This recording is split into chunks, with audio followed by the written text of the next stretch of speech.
A gente vai falar sobre uma disfunção cognitiva. Eu venho reparando em muitas pessoas essa disfunção cognitiva. Eu não sei se eu realmente vou conseguir falar tudo sobre isso. Não sei. Realmente não estou muito certo sobre isso. Mas assim, eu acho que as pessoas, elas são 8 ou 80. Ou elas estão num extremo, ou estão em outro extremo, no outro lado, na outra extremidade. Elas só têm extremidades. Falta o caminho do meio, né? Falta exatamente o ponto de equilíbrio, né? Eu digo que isso é uma disfunção. Eu não sou psicólogo, não sou profissional da área de saúde psíquica, de saúde mental, nada disso. Mas eu digo que isso é uma disfunção filosófica. É uma disfunção cognitiva, mas seria muito mais dizer, talvez, uma disfunção cognitiva de caráter filosófico e é uma disfunção de entendimento. Eu vou dizer para vocês o que é. Ou as pessoas acreditam só nas ciências da natureza, né? Elas são apenas acreditam só em ciência. Não acreditam em mais nada. Esses são os cientificistas, são aquelas pessoas que afirmam, né, que a única forma válida de conhecimento é a ciência. Isso é um tipo de pensamento que foi muito vigente no século XIX. Né? Pois bem, então esse tipo de gente acaba se tornando ateu, né? Porque o ateu, ele só percebe, né? Ele só percebe e só leva em consideração os sentidos.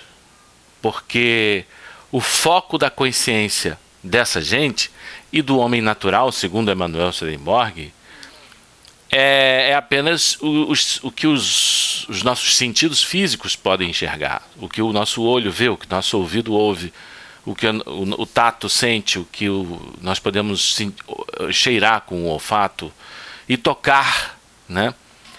Então é aquele tipo de gente que só acredita no que ela pode ver, né? O outro extremo, né? Isso é um extremo. É o sujeito que não acredita em nada, no máximo acredita na ciência, né? No outro extremo a gente tem o dogmático, né? Apesar que os dois são dogmáticos, mas é o dogmático da ciência e do ateísmo. No outro extremo a gente tem o visionário febril. A gente tem aquele visionário febril mistificador, né? É o sujeito que acredita em tudo que é dito. Por exemplo, para ele o critério são as redes sociais, né? A verdade está no WhatsApp, a verdade está no Facebook, a verdade está no fake news. É o sujeito que acredita em tudo que é teoria da conspiração, é anti-vacina, acredita que a Terra é plana, acredita que existe uma conspiração mundial, né, que usa a ciência, né? Então, é um sujeito que não, tanto um lado quanto o outro, tanto um extremo, tanto o ateu que só acredita na ciência, quanto o visionário febril, né, que acredita em tudo menos na ciência, vamos dizer assim, né, são extremos, né, são extremos de uma mesma coisa. Não existe o ponto de equilíbrio. Qual seria o ponto de equilíbrio? Eu posso perfeitamente, né, acreditar sim, ter ideias místicas, acreditar numa experiência mística e efetivamente ter uma experiência mística, e não ser um visionário que ser contra essa campanha anti-vacina, acreditar nas vacinas, acreditar, né, estar preocupado com o retorno do sarampo, porque está aí, o sarampo, né, está voltando, né? Daqui a pouco a varíola vai voltar também, né? Que são males que foram erradicados graças ao progresso da ciência, né? Mas você pode ser perfeitamente uma pessoa, né, culta, racional, né, e que é fiel às suas experiências, às suas vivências, sem necessariamente se tornar um visionário febril, né? Você pode perfeitamente ser, né, um místico, ser um estudioso das faculdades psíquicas humanas, né? Você pode perfeitamente, existem razões mais do que suficientes para crer no potencial psíquico humano, que existe paranormalidade, existem coisas que estão para além da nossa vã filosofia, né? E não necessariamente se tornar um terraplanista ou um conspiracionista, acreditar em qualquer coisa que esses sites, muitos deles perigosos, como é o caso desse QAnon, né? Então você vê, existe uma disfunção cognitiva, não existe um caminho do meio. Você pode ser uma pessoa racional, que acredita na ciência, que reconhece os méritos da ciência, mas você pode ser uma pessoa também, né, aberta para as dimensões, né, do sobrenatural, das coisas que são ocultas, das coisas da filosofia oculta, porque elas fazem sentido. Porque elas também têm as suas razões, porque também existem provas para a gente acreditar nisso, né? Sem que você caia se torne um visionário febril. Porque assim, as pessoas ou é ateu, e ateísmo para mim é uma disfunção cognitiva, né? Porque o ateu, ele não tem coisas que só podem ser percebidas através de um discernimento interior, o olho da alma, o olho do espírito, né? A terceira visão, o sexto sentido, tem coisas que só podem ser, né, desenvolvidas se você desdobrar o teu potencial intuitivo. Intuição não quer dizer uma coisa irracional, né? Platão vai definir a intuição intelectual como algo que está para além do raciocínio, porque as pessoas confundem razão com raciocínio. Razão e raciocínio não são a mesma coisa. O raciocínio é apenas um modo de manifestação da razão. A intuição intelectual é uma forma de pensamento racional que é mais elevada do que o raciocínio. O raciocínio é a operação mental pelo qual de determinados juízos eu derivo novos juízos, né? Então é uma coisa simples, está frio, logo é inverno, alguma coisa assim. Então, de um juízo, eu, por inferência, chego a novos juízos, seja de forma indutiva ou dedutiva, né? Isso é raciocínio. Agora, o que é a intuição intelectual? É quando você reconhece de forma imediata a verdade, através de um discernimento interior, né? Um discernimento interior que Platão chamou de intuição intelectual.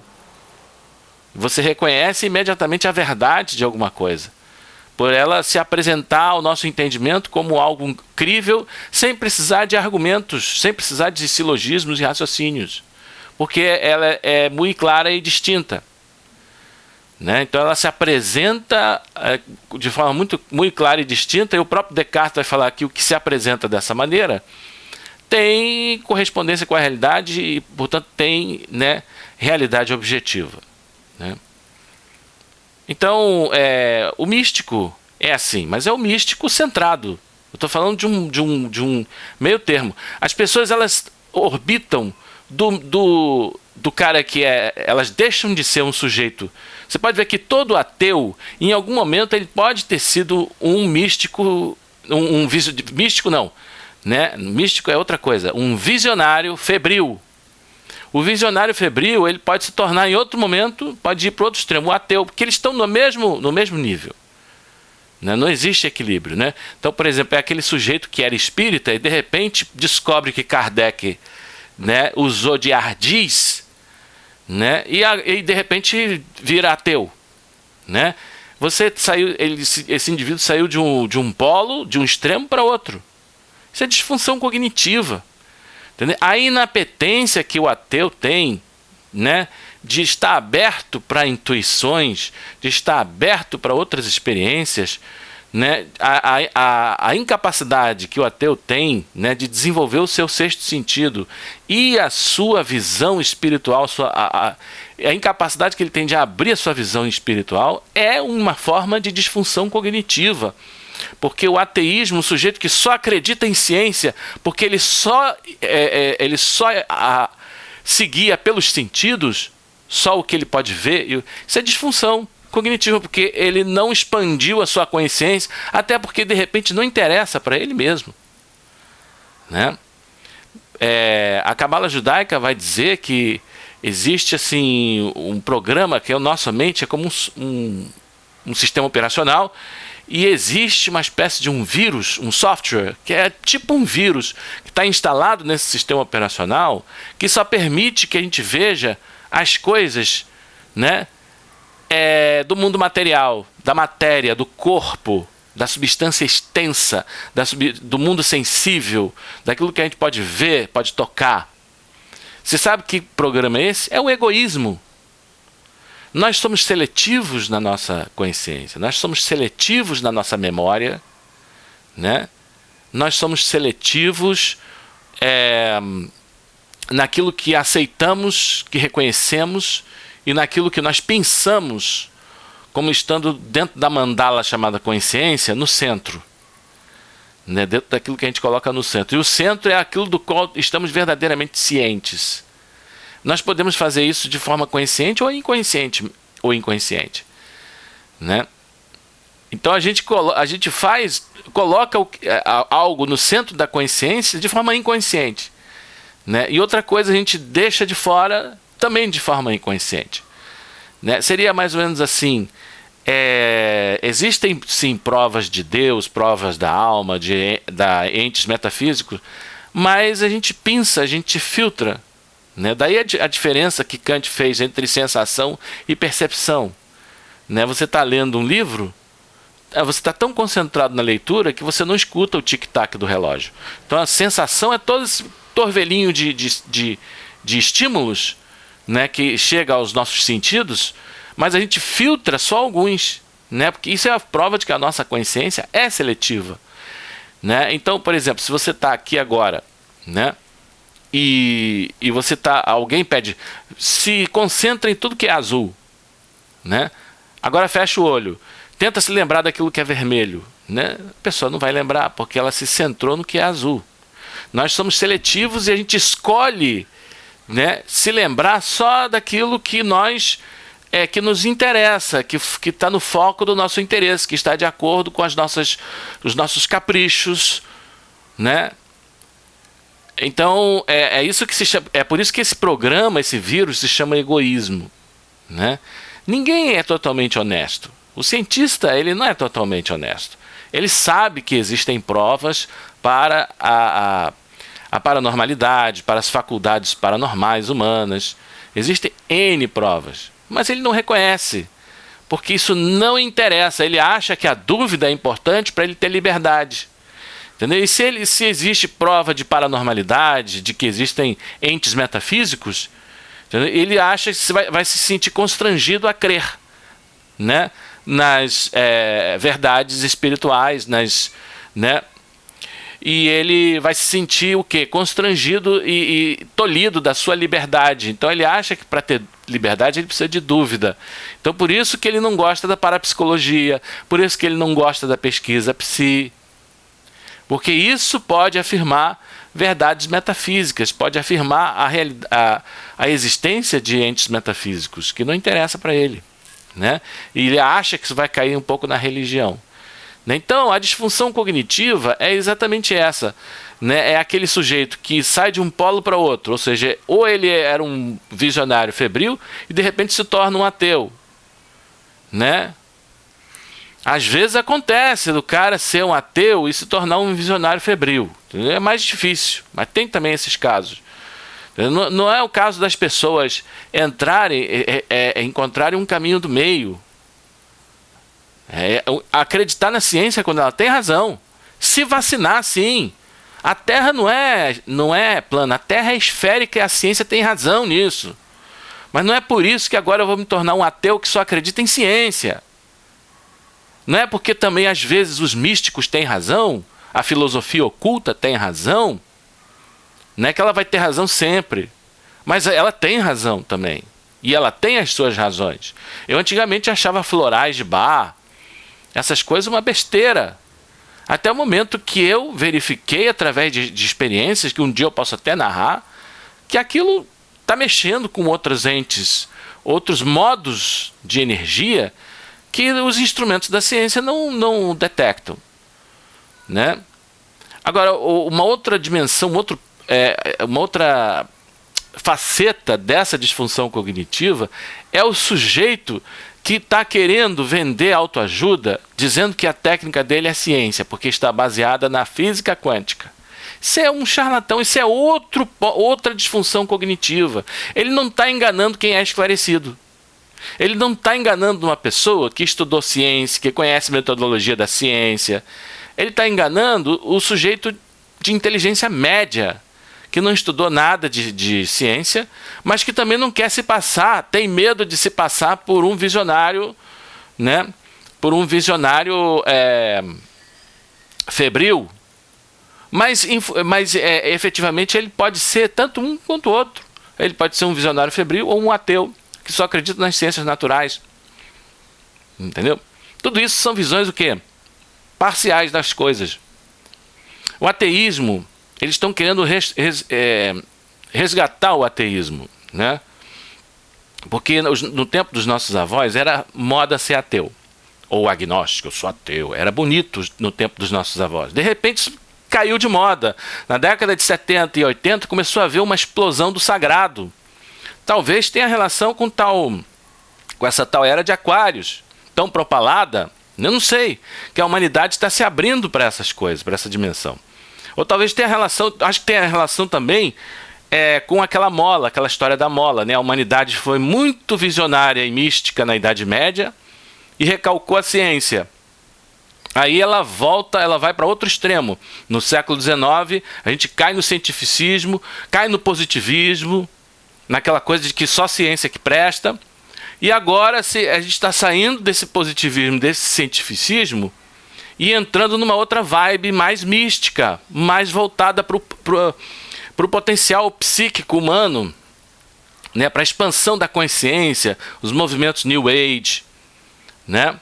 Mas aí querem voltar, alguns mesmo desse movimento querem ressuscitar, né? O cientificismo, ressuscitar aquela coisa positivista do século XIX, dizendo, não, o meu reiki é reiki quântico, o meu tarô é tarô quântico, a minha prática de autoajuda é científica, porque é baseada na física quântica. Só por causa de algumas especulações de físicos, dizendo que talvez a partícula ou a onda esteja no domínio psíquico, e talvez por causa daquela história do Caballion, né, que é o do teclado cósmico, que tudo é energia numa determinada frequência, num determinado comprimento de onda, aí você vai cair na física, entendeu? Tudo são o quê? São especulações que viraram verdades. Elas eram válidas enquanto eram apenas aproximações, enquanto eram apenas tentativas experimentais, um laboratório intelectual de tentar entender, através de uma perspectiva multidisciplinar, a relação que pode existir entre o psíquico e o energético, a física e o psiquismo. Entendeu? Mas isso virou agora uma verdade que está o quê? Porque se eles disserem que a técnica de autoajuda deles não é científica, eles vão atingir só místico, só esotérico. O público vai ficar reduzido. Mas para ampliar o público, eles têm que atingir aquele pessoal, né, de inteligência mediana, que não quer ser místico, não gosta de ser identificado com isso, mas que tem uma certa fé na ciência. Aí você cria uma perspectiva pseudocientífica que engana essas pessoas, você está ampliando o seu público. Mas você não está atingindo o sujeito que tem esse ponto de equilíbrio, né? Então, isso é disfunção. Você não ampliar a tua consciência. Tudo isso é consequência de uma coisa muito simples. As pessoas não estão ampliando a sua consciência. As pessoas não estão despertando para o seu discernimento interior, que no Dharma de Buda se chama Viveka. Viveka é aquela capacidade que você tem de discernir a verdade por uma luz interior. É provavelmente aquilo que Platão chamou de intuição intelectual, né? Não por raciocínios, mas é você não acreditar numa coisa porque todo mundo acredita naquilo, ou porque alguém falou que aquilo é científico. Você acredita numa coisa só porque é ciência? Não, né? Bom, no nível intelectual,